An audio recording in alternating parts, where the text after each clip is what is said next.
bien, comme je suis très vieux, je suis très féru de l'emploi du mot médium, début XVIIe siècle, où un philosophe anglais, Bacon, parle tout simplement de medium of words. Les premiers des médias, ce sont la langue, c'est la langue. Et moi, je ne vais pas vous faire une jolie PowerPoint, comme disaient longtemps les Français, je vous ferai plutôt des mots. J'en suis désolé, mais je suis vieux jeu. Bon.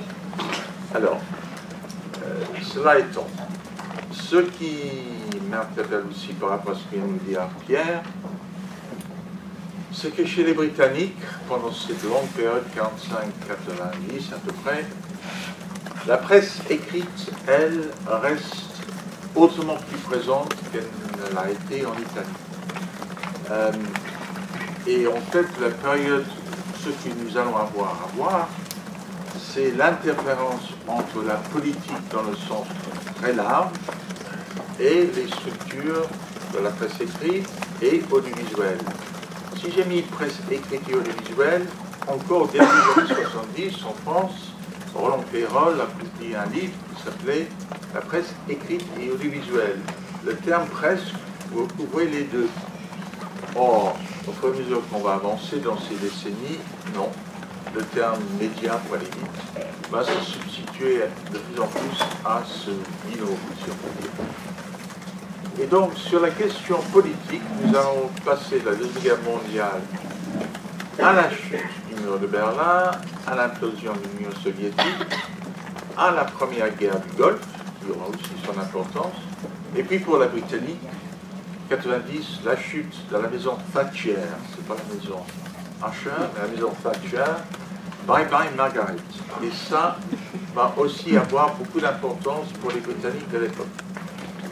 Alors, donc, 45, c'est au revoir Churchill pour un temps, celui qui a emmené la Grande-Bretagne pendant la Deuxième Guerre mondiale va être battu aux élections, il va revenir un peu plus tard, mais pas très longtemps. Et la question se pose, faut-il penser le dispositif médiatique britannique autrement que par rapport à la politique, à les questions géopolitiques? Certains disent oui, certains disent non, on peut penser les médias en soi. Moi, je ne souscris pas à cette vision-là, mais c'est envisageable.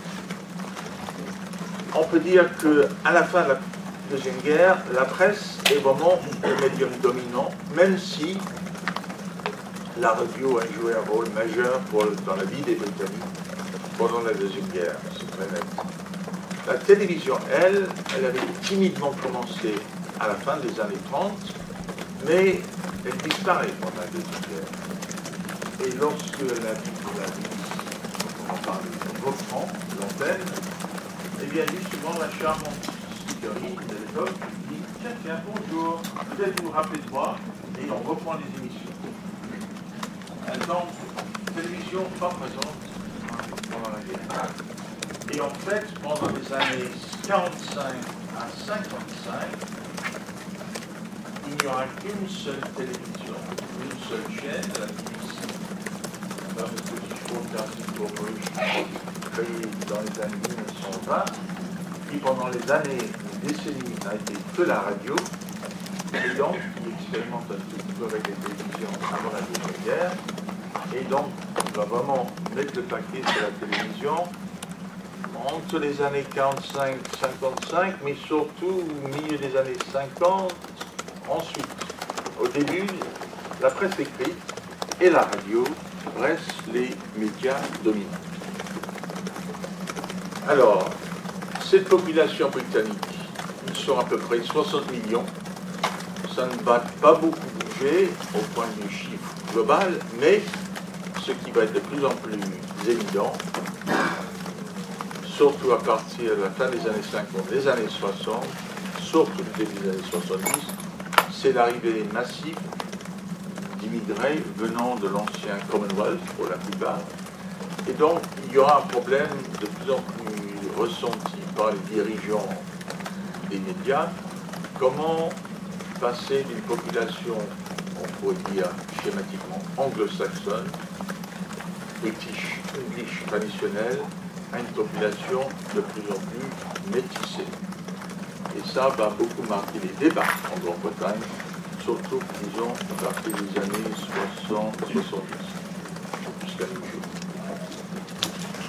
Donc, si cette population est relativement stable, il faut dire que la presse anglaise, la presse britannique, qui est largement peuplée par des Anglais, et ces questions, qu'est-ce qui est anglais, qu'est-ce qui est britannique, qui est majeur, pour étudier ce pays-là, eh bien, il est pensé anglais.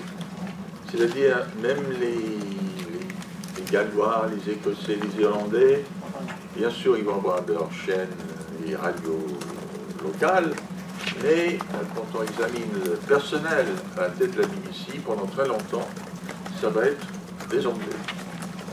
Et ça, c'est parfois un peu minorisé, mais il faut en tenir compte. Bon. Mais donc, je vais commencer maintenant par la presse écrite. Et là, il faut quand même tenir compte du fait que là, le Commonwealth a beaucoup joué. L'Empire, le Commonwealth a beaucoup joué. Pourquoi je dis ça? Les barons de la presse, une formule qui est employée dans les années 30 par un homme politique conservateur qui n'est pas le rôle de ces barons de la presse, mais beaucoup d'entre eux, eh bien, le fameux Northcliffe qui est à l'origine de tout, il était irlandais. Les barons de la presse qu'on va beaucoup rencontrer dans cette période que nous étudions, c'est le fameux Beaverbrook qui est d'origine canadienne. Il y aura Lord Thompson qui vient du Canada, la dynastie Thompson, toujours très importante, et puis bien sûr le célèbre Rupert Murdoch qui, lui, est d'origine australienne et le fils d'un patron de presse en Australie. Et le cher M. Rupert Murdoch, il va être, si on peut dire, toute proportion gardée, le Berlusconi britannique. Toute proportion gardée. Au fur et à mesure qu'on avance dans ces périodes, il va peser lourdement. Alors, cette presse quotidienne nationale du matin, tirée entre 46 et 67 à peu près, entre 15 et 16 millions de tirages d'exemplaires. En 91, elle est descendue à 13,5. La presse dominicale, de dimanche, matinale, va passer de 30,9 millions en 51 à 16,5 en 91. Donc, il va être coupé par moitié. Mais néanmoins, notons son importance. On l'a longtemps dit, les Anglais, les Britanniques, ce sont des lecteurs de la presse écrite matinale, bien sûr il y a des régionaux, mais que cette presse quotidienne matinale et surtout dominicale est un atout majeur de la civilisation britannique, un caractéristique majeur. Or, cette presse, selon la division 2, il y aurait les titres de qualité, vieille nomenclature, qui date à peu près au début du mois. On range cette presse en qualité et en populaire à partir du rôle de ce fameux Lord Northcliffe, Alfred Harmsworth, vers la fin du 19e. De plus en plus, il y aura une tendance, une opposition entre la presse populaire quotidienne et dominicale et la presse de qualité, dominicale et quotidienne. Cette distinction va jouer au point de vue de l'audience, de l'électorat, bien sûr beaucoup au point de vue des annonces, ce qui va expliquer que des quotidiens de qualité à tirage faible vont néanmoins avoir une énorme de ressources publicitaires parce qu'ils touchent les classes les plus aisées. Bon. Tandis que la presse quotidienne et dominicale populaire dépend essentiellement de la vente au numéro, voire parfois à des abonnements, mais moins de la publicité. Bon. Alors, comme d'habitude, aussi en Angleterre, donc, d'où proviennent les recettes? Eh bien, cette question va largement structurer l'évolution de l'industrie des médias chez les Britanniques. Alors, au fur et à mesure qu'on avance dans les années 60, 70, on commence à distinguer non seulement les presses quotidiennes de qualité populaire, mais on commence à faire attention à quelque chose qui est entre les deux, une presse moyenne gamme, au milieu, ce que les Anglais appellent le middlebrow, c'est-à-dire c'est pas highbrow, les personnes intellectuelles à forte coefficient de revenus, etc., et les classes populaires. Non, le middlebrow, c'est une certaine classe moyenne, pour dire des choses comme ça. Et en effet, au fur et à mesure qu'on avance, années 60, 70, 80, cette middle market, ce moyenne gamme, va peser lourdement dans les calculs des annonceurs et dans les stratégies des barons de la presse. Alors, on ne peut pas vraiment aller plus loin sans évoquer deux points. Le rôle en Grande-Bretagne des commissions d'enquête, souvent parlementaires, qui périodiquement, pour la presse écrite ou pour l'audiovisuel, va intervenir. Il y aura 3, 4 grandes commissions de la presse entre la fin des années 40 et les années 90, et aussi comment vont réagir face à ces commissions d'enquête qui, en général, ne marchent pas leur mot, qui font des radiographies de la situation. Comment vont réagir les barons de la presse, les magnats de la presse, les nababs. Alors, ces nababs, je vous l'ai dit tout à l'heure, souvent ils viennent de pays du Commonwealth, de l'Empire, mais ils vont prendre une place croissante dans la propriété de la presse écrite, dans un premier temps. Lord Thompson, les Beaver Books, etc. Et surtout avec le cher Rupert Murdoch, qui en 1969, débarquant de l'Australie, va acheter en Angleterre un titre qui auparavant était un titre de gauche, un quotidien de gauche, le seul qu'il y avait à l'époque, et qui va transformer dans le journal The Sun, qui va lancer comme un journal de droite populaire, de droite, qui n'aimait pas beaucoup M. Jacques Delors autrefois, qui avait des caricatures très désagréables à l'égard des Français, et qui va exploiter, travailler le front nationaliste, souvent chauvin, des Britanniques. Et Rupert Murdoch ne fait pas que ça, il va acquérir de plus en plus de journaux dans la presse quotidienne et dominicale britannique, au point qu'aujourd'hui, son groupe, qui va avoir quelques malheurs, néanmoins, va contrôler de plus de 40% du tirage de la presse quotidienne et dominicale en Grande-Bretagne. Et ça, on a beau avoir eu des commissions d'enquête sur la presse, quelques interventions gouvernementales de temps en temps, personne, il n'y aura jamais de législation qui va contrecarrer M. Murdoch. Il va être bien avec Mme Thatcher, plus tard il sera bien avec M. Blair. Bref, il n'y a pas de dispositif anti-concentration de la presse écrite de Grande-Bretagne, qui sont un petit peu, mais pour la forme. Bon.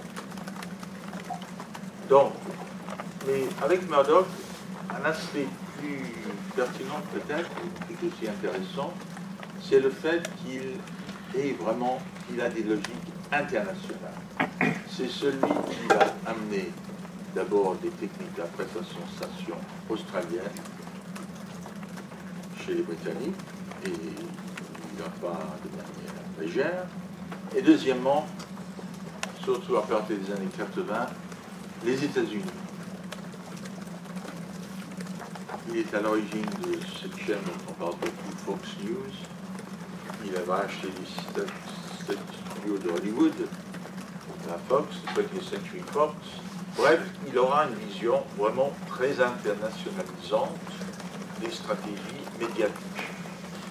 disais tout à l'heure qu'avec les anciens parents de la presse, Thompson, Bilbo, il y a déjà cette prégnance d'un pays autre que la Grande-Bretagne était présente, mais avec Murdoch, c'est encore plus présent. Pour ce qui est du cadre dirigeant de son groupe, les transferts de Londres à Sydney, à New York et à Los Angeles assez facilement, c'est une vision très internationalisante du fonctionnement des médias. C'est peut-être un des aspects qui est le plus prégnant de sa stratégie. Que font les autres parents de la presse face à Murdoch? Eh bien, en général, ils sont tellement sur la défensive, mais ce qui se passe aussi avec Murdoch, c'est qu'il modernise des structures. La grande affaire des milieux des années 80, c'est qu'il s'attaque aux syndicats en Grande-Bretagne. Il est en phase avec la politique de Mme Thatcher. Les typographes, les rotalistes, etc. Il va simplement fermer les rotatives et les imprimeries dans le vieux quartier traditionnel de la presse à Londres, Fleet Street, et il recrée des centres à l'est de Londres, Wapping. C'est très laid, c'est pas joli, et les journalistes sont très malheureux qui doivent partir là-bas, mais néanmoins, c'est un peu la fin du Fleet Street, qui est l'archétype de la presse britannique le plus illustre, et il modernise, il restructure, et c'est là, on voit, qu'il est en phase avec Mme Thatcher, qui mène une politique, à l'époque, dans les 79-90, de dérégulation, s'attaquer aux syndicats, affaiblir les syndicats, etc. Ce qui va donner lieu à des énormes conflits sociaux, mais ce n'est pas le groupe. Donc, voilà pour la presse pour le moment. Ensuite, revenons. Ok. Bonjour l'audiovisuel. Alors, deux choses. BBC, dont on a parlé. BBC Radio, de plus en plus, les recettes vont vers la télévision. C'est un monopole. BBC One, ensuite il y aura une deuxième BBC. Et à partir de 1955, on introduit la concurrence, on crée une télévision commerciale, ITV, Independent Television.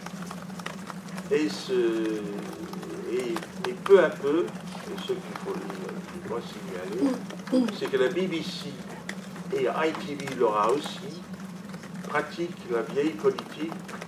Notre but, c'est informer en premier, éduquer, deuxième, distraire, divertir. Ça a été l'éthique de la BBC, et la ITV est obligée de souscrire à cette vision très service public. Or, cette logique, on va passer d'un monopole à un duopole, elle va tenir pour l'essentiel jusqu'au cours des années 80, mais de plus en plus, M. Murdoch s'agite et lui va investir toujours dans les technologies modernes. Dans ce qu'on voit au cours des fin des années 70, la diffusion par satellite, la diffusion des signaux de télévision par satellite.